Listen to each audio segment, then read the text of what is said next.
SSC CGL 2026 তাতে কি descriptive আসছে বা 100 নম্বরের ডেসক্রিপটিভ থাকছে টায়ার 2 তে, এই ধরনের খবর চারপাশে রটে বেড়াচ্ছে, তার কতটা সত্যতা সেটাই এই ভিডিওতে আমরা আলোচনা করব।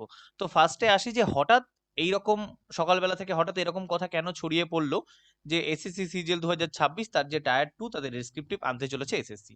এরকম একটা নিউজ কাটিং ছিল যেটা হিন্দিতে, আমার হিন্দি খুবই ভালো।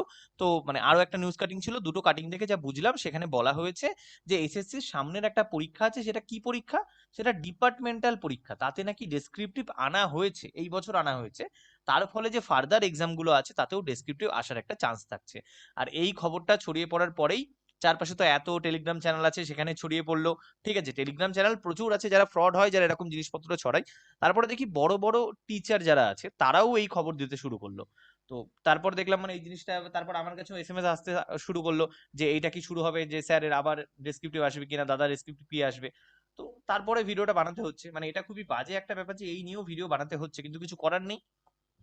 তো এই যে খবরটা আসলো, এই খবরটা মানে তার তার আগে একটা জিনিস জেনে নাও, তার আগে একটা জিনিস জেনে নাও, গভর্নমেন্ট এক্সাম হোক, মানে এক্সাম প্যাটার্ন আর গভর্নমেন্টের স্যালারি স্ট্রাকচার, এই দুটো নিয়ে এই দুটো নিয়ে কোনোদিন কোনো নিউজ পেপারকে বিশ্বাস করবে না। তার কারণ ওদের কাছে না ঠিক করে তথ্যই থাকে না কি করতে হয়।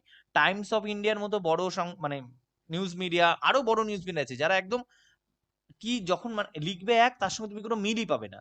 এই যে পে কমিশন আসছে, দেখবে পে কমিশনে মাইনে 4 গুণ 5 গুণ করে দিয়েছে, মানে আসল কি স্ট্রাকচার তার সঙ্গে মিল নেই। মানে শুধু খবরের কাগজ কেন, বড় বড় যারা ইউটিউব চ্যানেল আছে, যারা পুরোপুরি এই মানে টাকা পয়সা নিয়ে ফিনান্সিয়াল জ্ঞান দেয়, তারা পে কমিশন নিয়ে ভিডিও বানাতে গিয়ে সেই চোখের জলে নাকের জলে হয়ে গেছিল।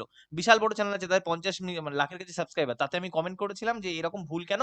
সে আবার রেক্টিফাই করে নিজে আবার পরে ভিডিও বানিয়ে বলেছিল যে হ্যাঁ আমার এরকম ভুল হচ্ছে। প্রচুর পেয়ে যাবে যে মানে এরা গভর্নমেন্টের কি স্যালারি স্ট্রাকচার হয় কারোর কোনো আইডিয়া নেই, সরকারের বাইরে যারা চাকরি করে গভর্নমেন্ট এক্সাম কি করে কন্ডাক্ট হয় এদের তাই নিয়েও কোনো আইডিয়া নেই। তুমি আমাদের ওয়েস্ট বেঙ্গলের কথাই পাবো না, ওয়েস্ট বেঙ্গলের যে বড় বড় নিউজ চ্যানেল আছে তাদেরকে দেখো, তারা যে কোনো সরকারি চাকরি নিয়ে কোনো প্রতিবেদন লিখলে সেখানে তারা কিভাবে লেখে। তো এই প্রত্যেকের এক হাল। তো এদের কথা কোনোদিন বিশ্বাস করবে না যতদিন না ওয়েবসাইটে নোটিফিকেশন দেখবে বা কোনো অথেন্টিক চ্যানেল থেকে শুনবে, যেগুলোকে তুমি অথেন্টিক হিসেবে মানো। এবার আমার এই চ্যানেল মানতে পারো, অন্য মানতে পারো, সেটা তোমার ব্যাপার। ততদিন তুমি বিশ্বাস করবে না যে ওটা ঠিক। আগে এটা বলে দিলাম, এটা আজকে বলে দিলাম, একদম মাথায় পুরোপুরি ঢুকিয়ে নাও। এইবার দেখে নিই সেই কোন নোটিশ, যে নোটিশটা দেখে নাকি ওরা বলছে এই হচ্ছে সেই নোটিশ। আচ্ছা তার আগে দেখো, যারা যারা ম্যাথ রিজনিং অনলাইন অফলাইনে পড়তে চাও তারা অবশ্যই এই নাম্বারে হোয়াটসঅ্যাপ করে যোগাযোগ করতে পারো। আমাদের নতুন ক্লাস রানাঘাটে শুরু হয়ে গেছে আগস্ট মাসের 2 তারিখ থেকে, তো এখানেও তোমরা জয়েন করতে পারো। এখানে তুমি ম্যাথ রিজনিং এর পাশাপাশি বাংলা ইংরেজির বাংলা মানে কোশ্চেন বাংলা ইংলিশে থাকবে, ম্যাথ রিজনিং এর পাশাপাশি ইংলিশ জিকের কমপ্লিট স্টাডি প্ল্যান পাবে, ডাউট গ্রুপ পাবে, আর যেটা আমাদের সবথেকে বেশি ইউনিক সেটা হচ্ছে 24x7 তুমি কিন্তু ডাউটের মাধ্যমে কথা বলতে পারো যে আমি এটা বুঝতে পারছি না, এটা কি করতে হবে। আর আমাদের গাইডেন্স গ্রুপ থাকে যেখানে প্রত্যেকটা এক্সাম স্পেসিফিক ভাবে তোমাকে পড়ানো হবে, যে জিনিসটা তুমি হয়তো অন্য কোথাও নাও পেতে পারো। তো এই নাম্বারে হোয়াটসঅ্যাপ করে তুমি জিজ্ঞাসা করে নিতে পারো।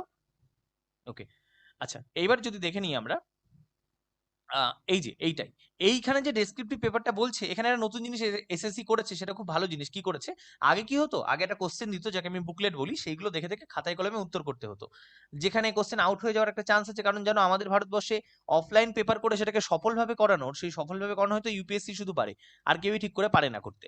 ওকে, তো আমাদের ডব্লিউবিসিএস ও কিছু অবধি তো পারেই, যদিও তারও এখন মানে কিছু না কিছু ভুল তো বেরিয়েই আসছে, ইউপিএসসিরও ভুল বেরিয়ে আসে।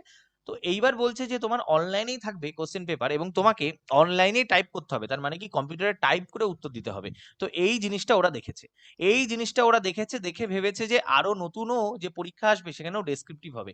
দেখো ফার্স্টে আগে দেখে নাও এটা কিসের পরীক্ষা, এটা ডিপার্টমেন্টাল পরীক্ষা। ডিপার্টমেন্টাল পরীক্ষাতে ডিপার্টমেন্ট ঠিক করে দেয় যে আমরা কি করে নেব আমার পরীক্ষা। আর এই ডিপার্টমেন্টাল পরীক্ষা 2026-এ শুধু ডেসক্রিপটিভ হচ্ছে তা না, তুমি যদি প্রিভিয়াস দেখো 2024 2025 সমস্ত কিছুতে এই পরীক্ষাগুলোতে ডেসক্রিপটিভ পোর্শন থাকে। তাই নতুন করে ডেসক্রিপটিভ আসার কোনো চান্স নেই। আচ্ছা দেখো, যারা যারা এখন আমাদের টেলিগ্রাম চ্যানেল স্কোর বুস্টার এবি আর বেঙ্গল কম্পিটিটিভ আয়না এই গ্রুপ জয়েন করোনি, অবশ্যই জয়েন করো। দুটো লিঙ্ক ডেসক্রিপশনে আছে, সেখান থেকে জয়েন করতে পারো, বা তুমি টেলিগ্রামে গিয়ে সার্চ করলে পেয়ে যাবে। আর আমাদের হোয়াটসঅ্যাপ চ্যানেলও তুমি গিয়ে স্কোর বুস্টার এবি সার্চ করলে পেয়ে যাবে, সেম ছবিটাই আছে। এইবার তাহলে বলছি, ফার্স্ট আগে যে জিনিসটা করবে, যারা যারা এই ভুয়ো খবরগুলো রটায় তাদেরকে তুমি আগে গিয়ে আনফলো করবে আর তাদেরকে আনসাবস্ক্রাইব করবে। দেখো তাদের সঙ্গে আমার কোনো ব্যক্তিগত সম্পর্ক নেই, সত্যতা নেই, কিচ্ছু নেই। আমার সম্পর্ক তোমাদের সাথে। এই যে ভুল খবরগুলো রটায় এর ফলে কি হয় বলতো, তোমার একটা গোটা দিন নষ্ট হয়। এই যে এই ভিডিওটায় ক্লিক করে তুমি কেন দেখছো, কারণ তুমি এখনো তোমার মনে ডাউট আছে যে আদেও কি হবে, আদেও কি হবে, এই তোমার একটা দিন নষ্ট হয়, এইটা আমার খুব গায়ে লাগে। একটা দিন নষ্ট হওয়া মানে বিশাল ব্যাপার। আর এই দিনটা সকাল থেকে কোনোভাবে নষ্ট হতো না যদি না তুমি এই পেপার কাটিং গুলো পেতে, তার সঙ্গে এই ভিডিও গুলো পেতে, কোনোভাবে নষ্ট হতো না। তাই তোমার দিন যারা নষ্ট করে তাদেরকে তুমি আনফলো করবে। আর যদি আজকে আনফলো না করো তাহলে লস আমার না, লস তোমারই। আবারও এরকম একটা কিছু হবে, তারা আবার এরকম ভিডিও দেবে বা তারা টেলিগ্রামে কিছু পোস্ট করবে, তুমি সেটা দেখে আবার একটা দিন নষ্ট করবে। এবার তুমি ভেবে নাও যে আজকেই তুমি তোমার একটা দিন নষ্ট করা ভবিষ্যতের দিন নষ্ট করাকে বাঁচিয়ে নেবে নাকি বাঁচাবে না। এইবার যদি আসি ডেসক্রিপটিভ আসবে কি, 100% লিখে নাও ডেসক্রিপটিভ আসবে না। ডেসক্রিপটিভ আসবে না, তার কারণ নোটিফিকেশন তো বেরিয়ে গেছে। নোটিফিকেশন যে পরীক্ষার বেরিয়ে যায় তার ডেসক্রিপটিভ নতুন করে আর কি করে অ্যাড হয়? 100% চান্স হচ্ছে কোনোভাবেই ডেসক্রিপটিভ আসবে না, বলে দিলাম। আচ্ছা, আর মানে তোমাদেরও দোষ আছে, মানে টিচারদের তো দোষ আছেই। মানে টিচাররা মানে এখন এমন হয়ে গেছে, এই জন্যই অনলাইন টিচাররা সম্মান পায় না এদের কারণেই।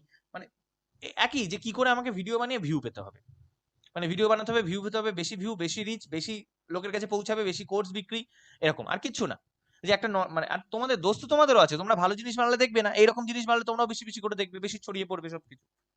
তো রাগ হয় এগুলো দেখে খুবই, যে মানে টিচারদের তো এথিক্স চলেই গেছে পুরোপুরি, যে আর টিচার বলে নেই, যে সে চলে এসেছে ব্যবসা করতে পুরোপুরি, আমি এরকম যত জিনিসপত্র ছড়িয়ে দেবো। আরে এত বছর ধরে কেউ পড়ালে তার তো একটা মিনিমাম জিনিসপত্র তৈরি হয়, বেসিক জ্ঞান, যে কি হতে পারে কি না হতে পারে। যে এই জিনিসটা হয় না, নোটিফিকেশন বেরিয়ে গেলে সেটা আর নতুন করে চেঞ্জ হয় না, এই জ্ঞানটা চলে আসতে পারে। মানে এক তার এই জ্ঞানই নেই কোনো, আর না হলে সে জ্ঞান হয়েও সে জেনে ভুল এইগুলো ছড়াচ্ছে যাতে বেশি ছড়িয়ে পড়ে, এটাই। আর তোমাদেরও বুদ্ধি হয়ে যাওয়া উচিত, যদিও তোমাদেরই বা কি বলবো, যখন কেউ আনএমপ্লয়েড থাকে তো সেই ক্ষেত্রে তার মাথাও তো কাজ করে না, নতুন কিছু আসলে কি হবে সেই ভয়ে হয়ে যায়, কিছু করার থাকে না তোমাদের। আর যেখানে যে 1-1.5 বছর পুরনো সে তো বুঝে যায়, যে একদম নতুন এসছে সে তো কিছু করার থাকে না, নতুন আসলে তার কাছে বেশি সাবস্ক্রাইবার মানে বেশি ভালো, এরকম একটা ব্যাপার হয়ে যায়, বেশি অথেন্টিক। তো যাই হোক, একটু রেগে গেছিলাম, ওকে। এই জিনিসগুলো খুব বাজে লাগে আসলে, মানে কেন একজন বাচ্চা নতুন এসছে, সে একজনকে দেখছে, তাকে ভাবছে হয়তো না এ আমাকে ঠিক পথে গাইড করবে, দেখছে সে যদি এরকম ভুল জিনিস ছড়াতে থাকে এঙ্গেজমেন্টের জন্য, এগুলো খুব খারাপ লাগে। যাই হোক, তো যেটা বললাম 100% চান্স ধরে নাও কোনোভাবেই আসবে না, কোনোভাবেই আসবে না। আর যদি এসে যায় না, যদি কোনো দিন এসে যায়, কোনো না কোনো ভাবে এসে যায়, যদি এসে যায়, তাহলে জানবে মানে প্রথম কথা তো হচ্ছে, ওই আমাদের এখন মুখ্যমন্ত্রীর একটা ভিডিও আছে, তাকে যখন জিজ্ঞাসা করা হয় যে মমতা ব্যানার্জি কবে প্রধানমন্ত্রী হবে, তো তখন সে একটা হেভি জিনিস দেখিয়েছিল যে এটা যবে হবে তবে প্রধানমন্ত্রী হবে। তো ব্যাপারটা এরকম, এসএসসি সিজিএলেও ডেসক্রিপটিভ এই বছর 26-এ ওরকম ভাবে আসবে, ভবিষ্যতে আসবে কিনা আমি জানি না। দেখো 2022 আগে সিজিএল কি হতো জানো? 2022 আগে সিজিএল হতো টোটাল 700 নাম্বার। এখন যেমন ওটা কমে গেছে 390 হয়ে গেছে, ওটা তখন 700 নাম্বারে হতো। তো এই যে 700 নাম্বারে পরীক্ষাটা হতো আমার, তো সেইটার প্যাটার্নটা চেঞ্জ হলো 2022, এবং বিশ্বাস করো যেদিনকে নোটিফিকেশন আসলো না, তার আগের দিন অব্দি কেউ জানতো না, যেদিনকে নোটিফিকেশন আসলো তার আগের দিন অব্দি কেউ জানতো না কি হতে চলেছে। তো তখন অত বড় চেঞ্জ জানতে পারিনি, আর এখন এইটুকু চেঞ্জ লোকে জেনে যাচ্ছে, এটা হয় না। এইরকম প্রত্যেক বছর, আগের বছর 2025-এ সেম ভিডিও আমাকে বানাতে হয়েছে। আগের বছর তো ডেসক্রিপটিভ এনে প্যাটার্ন চেঞ্জ করে সব করে দিয়েছিল ইউটিউব চ্যানেলগুলো, মানে সেই প্রত্যেকটা চ্যানেলে আমার নামও মনে আছে, ইউটিউব চ্যানেল, টেলিগ্রাম চ্যানেল। তোমরা হয়তো সেগুলোতে এখনো জুড়ে আছো, মানে মানে এটাই তো শিক্ষা হয় না, যে ভুল ছড়াচ্ছে কেন আমি এতে থাকবো, থাকবো না? তো সেখানে হয়তো এখনো জুড়ে আছো, আবারও সেই তারাই শুরু করবে, এই হবে। তো এইটা করে কি হয়, একটা রিচ হয়, আর কিচ্ছু হয় না। তো এবছর আসছে না, এটাই ফাইনাল। যদি আগামী বছর আসে, নোটিফিকেশন বেরোবে তবেই তুমি জানতে পারবে, নাহলে জানতে পারবে না। এই যে এমটিএস এ কি হতো, আগে অঙ্ক যোগ হতো, রিজনিং যোগ হতো, তারপর তো চেঞ্জ হয়ে গেল, কেউ আগে জানতে পেরেছিল, কেউ জানতে পারেনি, আসলো তারপর জানতে পারলো। তো জানবে আগে থেকে এইগুলো জানা যায় না। আর এই খবরের কাগজগুলো এরকম, সবই কি বলবো, সবারই এখন রিচ চাই, আর কিছুই না। মানে খুবই অথেন্টিক, খুব কম জনই পড়ে আছে যারা রিচ চায় না, এখন অথেন্টিক জিনিসপত্র করে। একজন হিন্দিতে আছে যে আমার খুব পছন্দের, আরবি খুব, আর দু এক মানে এই তাছাড়া অথেন্টিক কেউ মানে বেঁচেই নেই, বাদ বাকি সবই হয়ে গেছে যে আমাকে বেশি ভিউ, বেশি এঙ্গেজমেন্ট, বেশি কোর্স সেল। ঠিক আছে, আর কি বলা যাবে। তো কোনো পরীক্ষা আসছে না, কোনো কিছু মানে কোনো পরীক্ষা বলতে কোনো ডেসক্রিপটিভ আসছে না। একটু আজকে উত্তেজিত হয়ে গেছিলাম, যাই হোক। ওকে, তো সেইভাবে পড়াশোনা করো, কোনো চিন্তা নেই। আর হয়তো যেমন শিডিউল দিয়েছিলাম তার থেকে একটু পিছিয়ে চেঞ্জ হয়ে যেতে পারে, আর কি। আর কোনো ডাউট থাকলে কমেন্ট করো, ভিডিও ভালো লাগলে লাইক করে দাও, এখন হাইপ অপশন আছে দিয়ে দাও। আবার দেখা হচ্ছে নতুন ভিডিওতে, বাই।